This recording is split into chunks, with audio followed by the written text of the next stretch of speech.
National people's party India रो आ गोटे जातीय दल। ओडिशा रे नेशनल पीपुल्स पार्टी माननीय मेघालय रो मुख्यमंत्री तथा नेशनल पीपुल्स पार्टी रो राष्ट्रीय सभापति श्रीयुक्त कुनाड सगमा दिग्दर्शन रे ओडिशा रो सभापति रूपे मते चयन करिसंती एवं ओडिशा को आगामी दिन रे एक विकसित ओडिशा करिवा पई मध्य एनपीपी संकल्पबद्ध रहिबो। आज लोहिया एकेडमी ठारे एनपीपी तरफ आमर प्रथम बैठक ओडिशा रे हेला।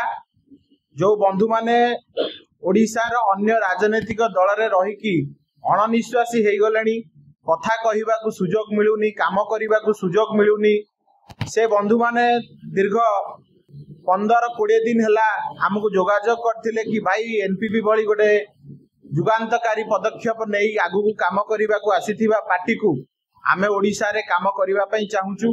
आज कांग्रेस एवं बीजेडी और आम आदमी पार्टी रो बहुत छामुआ नेता आज विधिवत भाव रे एनपीपी ओडिशा रे सदस्यता ग्रहण करुचंती।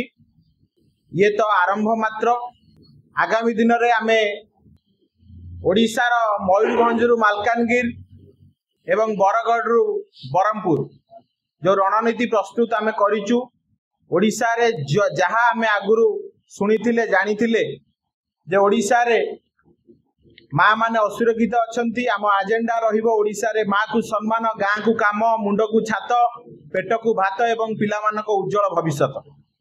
दीर्घ 24 वर्ष शासन रे ओडिशा को लुटी थिबा गोटे निर्दिष्ट दल ये सब नारा देकी मध्य वास्तविक कौनसी कार्य करिबा पारिले नाही।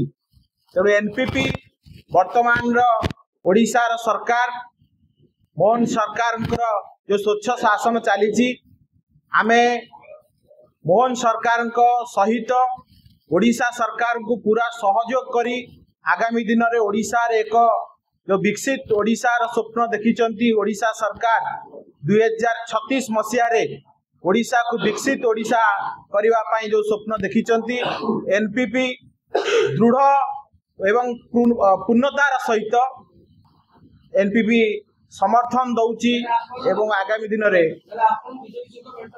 नहीं बीजेपी कथा मु एठी कहनी, मु कहिची ओडिशा रे गोटे स्वच्छ सरकार चलीची एवं सरकार को समर्थन करी सहयोग करी ओडिशा रो 4.5 कोटी ओडिया दुख समस्या को समाधान करिवो एनपीपी। एनपीपी शत्रुता रे विश्वास करे नाही, एक रे विश्वास करे नाही, अनेक रे विश्वास करे।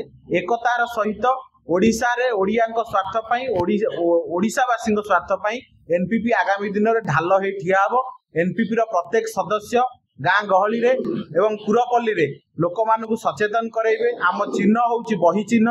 आमे मुख्य गुरुत्व गाँ गहली ठू आरंभ करी शहर पर्यंत जो शिक्षा को एजुकेशन को केमती डेवलप करिवु ता पे काम करिवु एवं आमर प्रथम पर्याय रे युवा सभापति, महिला सभापति एवं संगठन सेक्रेटरी मो सहित अरुण बाबू अछंती। अनुरोध करी संगठन सचिव आज कार्यक्रम विषय रे निजर मत रखिबे संक्षेप रे। जय जगन्नाथ। मो ना अरुण कुमार महापात्र। आमे वर्तमान जहाँ भी सिचुएशन चली ओडिशा रे हो बा भारत रे हो, आम पाखे कौन अभाव अच्छी रिसोर्स।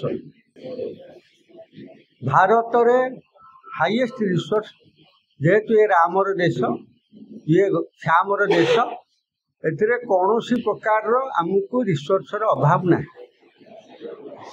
ता मध्य ओडिशा गोटे ओडिशा रे आमे बहुत प्रकार मिनराल्स रे हाइट भाव रे आमे अच्छु।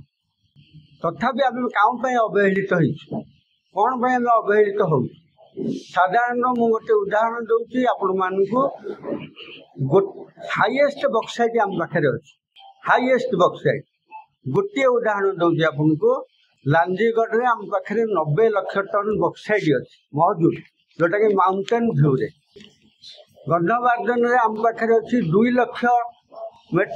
लाख मिलियन टन बक्साइट अछि।